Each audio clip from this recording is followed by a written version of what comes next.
22,000 కోట్ల ప్రోత్సాహకాలు ఇస్తున్నప్పుడు 22,000 కోట్లు ఎదిరిస్తున్నప్పుడు 200 మందికే ఉద్యోగాలు అన్నది ఇప్పుడు పెద్ద చర్చగా మారింది. ఇక విశాఖలో మరిన్ని డేటా సెంటర్లు తీసుకొస్తామని మంత్రి లోకేష్ గారు చెబుతున్నారు.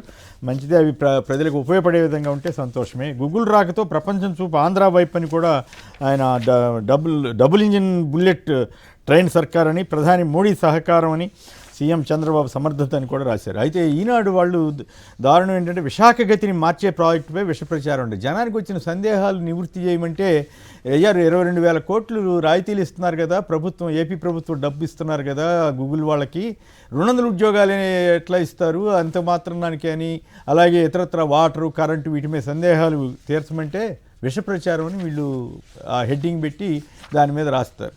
అయితే విశాఖని రాజధానిగా ఎగ్జిక్యూటివ్ క్యాపిటల్ చేయాలని జగన్ గారు ప్రతిపాదించినప్పుడు వీళ్ళు రాసిన వార్తలు గుర్తున్నాయా?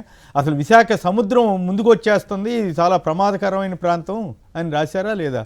అది విషప్రచారం కింద, దాన్ని విషప్రచారం అంటారు.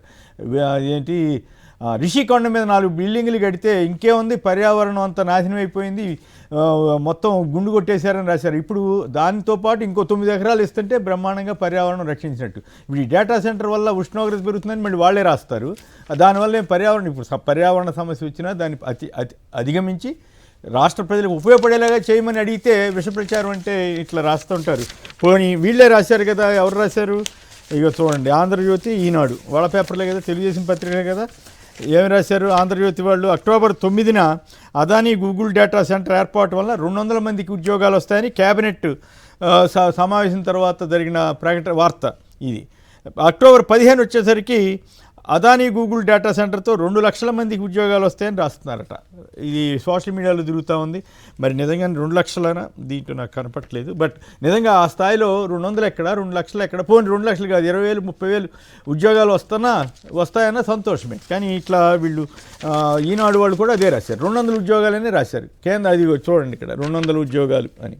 సో ఇది ఏమన్నా మనం కల్పించింది కాదు కదా, ప్రజలకు ఉపయోగపడేలాగా చేయండి, వార్తలు రాయండి తప్ప ఇట్లా ప్రతిదానికి అబద్ధపు వక్రీకరణలతోటి ప్రభుత్వానికి, దానివల్ల చంద్రబాబు గారి ప్రభుత్వానికి కూడా నష్టం. మంచిగాను చెడుగాను రాస్తే వాళ్ళు ఏమైనా తప్పులు ఉంటే సరి చేసుకుంటారు. అంతసేపు భయం చేస్తే ఏం ఉపయోగం? GST 2.0 సంబరం, ప్రధాని మోడీ ముఖ్య అతిథిగా నేడు కర్నూలులో భారీ బహిరంగ సభ.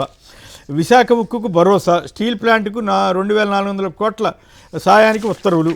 సోషల్ మీడియాలో హద్దు మీరితే జైలే, రెచ్చగొట్టే వ్యాఖ్యలు చేసినా పోస్టులు పెట్టినా చర్యలని డీజీపీ గారు హెచ్చరిస్తున్నారు. ఓకే, సంతోషం, మంచిదే. కానీ కేవలం వైసీపీ వారి మీదో లేకపోతే ప్రభుత్వానికి అనుకూలంగా లేని వాళ్ళ మీద కాకుండా టీడీపీ కూటమి వాళ్ళు చేసే అరాచకాల మీద వాటి మీద కూడా చర్య తీసుకుంటే శభాష్ అని అంతా మెచ్చుకుంటారు.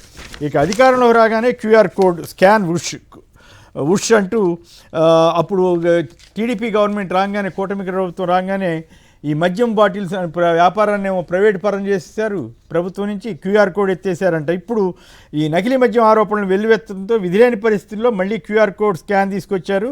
దీనివల్ల కూడా మద్యం అమ్మకాలు జరిగినట్లుగా ఈ 16 నెలలు QR కోడ్ లేకుండా టీడీపీ సిండికేట్ ఆధ్వర్యంలోని మద్యం షాపుల్లో యజమానులు ఈ విధానాన్ని అమలు చేస్తారా అంటూ దీని మీద అయితే పల్లెల్లో పుట్టగొడుగుల్లా విస్మరించిన బెల్ట్ షాపుల్లో అనుమానాల అమ్మకాలపై ప్రభుత్వం మౌనం వహించిందంట.